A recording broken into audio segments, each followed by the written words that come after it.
Aksi protes yang jarang terjadi menyebar di kota-kota Republik Rakyat Tiongkok atau Cina, menyusul kebijakan ketat soal lockdown yang terjadi selama akhir pekan.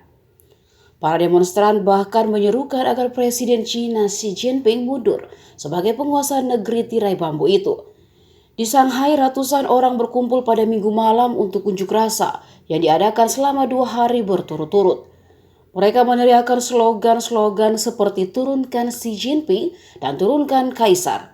Aksi itu disebut pertama kalinya dilakukan warga terhadap pemimpinnya, sebab di Cina gerakan protes besar jarang terjadi karena mengkritik pemerintah secara terbuka dianggap ilegal. Mereka berunjuk rasa dipicu kebakaran mematikan yang terjadi di Urumqi, ibu kota Xinjiang. Para warga menganggap 10 korban tak bisa diselamatkan karena petugas terlambat tiba di lokasi lantaran terhambat lockdown yang terlalu ketat. Para warga pun menjalar ke beberapa kota lain di Cina. Pada Sabtu, demonstran pecah di Shanghai.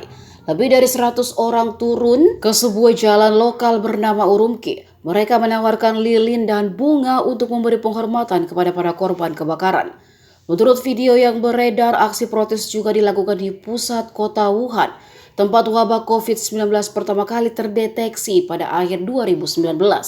Kota Shenzhen, pusat kegiatan teknologi di Cina Selatan, kota Lanzhou di barat laut, dan Jilin di timur laut. Orang-orang juga menyerukan keluhan mereka tentang langkah-langkah pencegahan COVID yang radikal, menolak kediktatoran dan mendorong upaya demokrasi.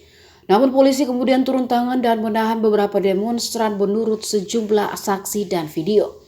Seorang pria berusia 20-an tahun yang datang untuk meletakkan bunga di jalan mengatakan dia yakin langkah pembatasan COVID yang diterapkan pemerintah Cina terlalu ketat karena penyakitnya sekarang sudah dianggap seperti flu biasa. Dia juga menyesalkan kurangnya kebebasan berbicara di Cina.